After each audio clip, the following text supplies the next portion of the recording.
Hey everyone, so I'm here in the basement with my Raise3D E2 and I'm actually going to be giving this to somebody later today. It's a bit of a bittersweet moment to part with this machine, which I've had for over 5 years now, I would say.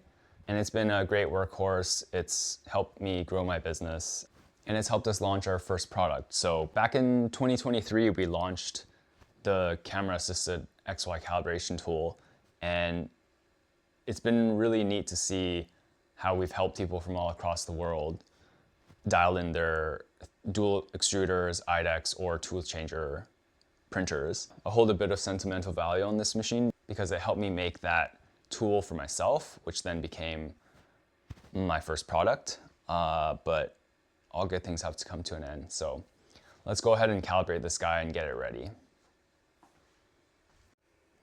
So the first thing we're going to do is home the machine, just home all axes. And then I'm going to start up the software on my laptop that's nearby.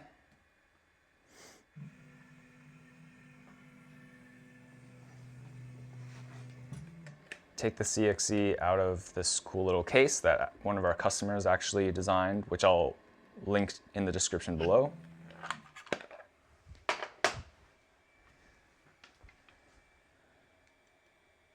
Plug it in. Try not to blind myself with the lights.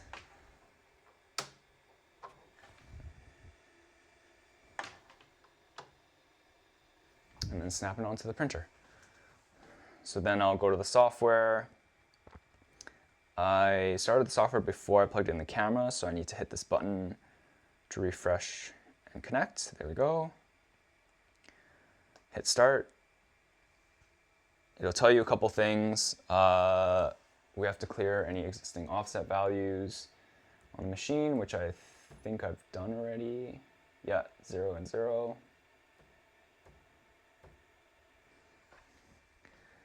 It tells us to home the machine after changing the offset values, so I've already homed it. And that's pretty important because sometimes the machine will still think there are some calibration or compensation values unless you've homed it. So you always need to home it after you make any changes. Order of operations is critical. Make sure you follow the instructions and ensure that the CXE doesn't move or the cable doesn't get tugged because that will throw off your results if it moves during the process. Great, so now it's telling us to clean the nozzles and wipe it with a brush and back up the calibration values. So I just changed the nozzles on these, so I know they're clean and I know that the previous calibration values do not apply anymore, so I'm just going to skip this. Okay, home the machine, which we did already. Move the Z axis up to 30 millimeters. 30.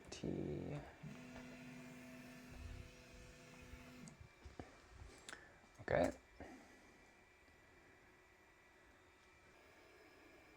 Okay, so now we can move the left extruder over to the camera. Now we can either move the extruder in the y-axis, the x-axis and the y-axis like I'm doing now, or you can actually just physically move the camera to get it close enough and then fine-tune it.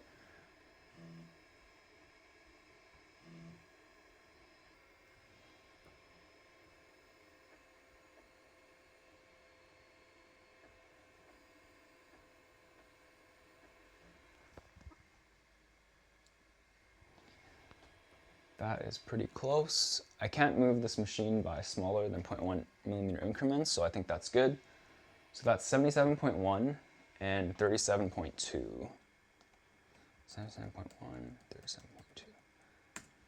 So now we home this axis, and then we move the right one to the same absolute location, 77.1.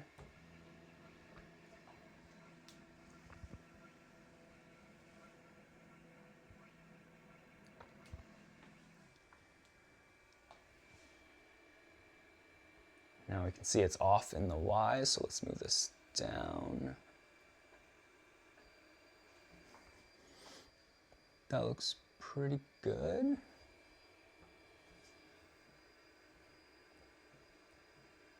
And it seems to already be pretty aligned in the X.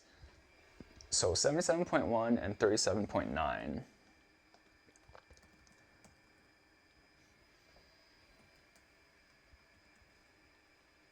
So hit OK. So that gives us our calibration values of 0 and minus 0.7. So before I enter this into the machine, I usually like to just rerun it and make sure everything makes sense. So I'm going to home the right extruder again.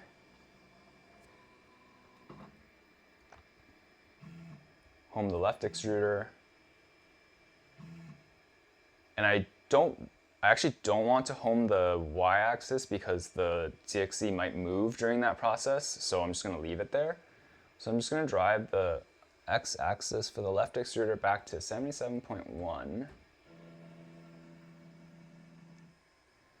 And then we had the y-axis at 37.2. 37.2.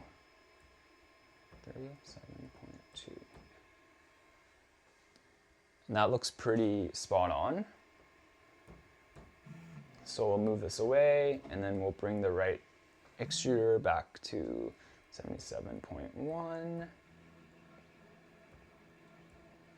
And then the y-axis was 37.9.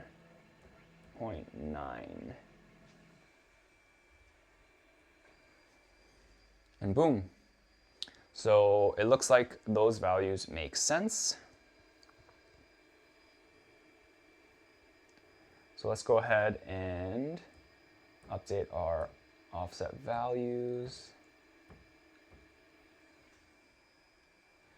This is 0, and then this is 0.7 minus 0 and minus 0.7. Hit apply, and that's it. Now the offsets should be good, and we can either do a test print or we can go straight to printing a dual extrusion model. So I'm definitely gonna miss this machine, but moving on to bigger, better things. I have a FlashForge Creator 4 IDEX printer now, which is bigger, also IDEX, and has a heated chamber. I'll be putting out a video a bit later just talking about my experiences with it and also how to use the CXC to calibrate it, because it's also IDEX and also needs to be calibrated for XY offsets. So kind of wanted to make this video to immortalize my appreciation and gratitude for this machine, and to kind of give a bit of an updated and like narrated video on me actually doing the calibration with the CXC. But I'm sure this will get some good use in its new home. If you've had to give away a printer and have sentimental value, let me know in the comments below. But thanks for watching.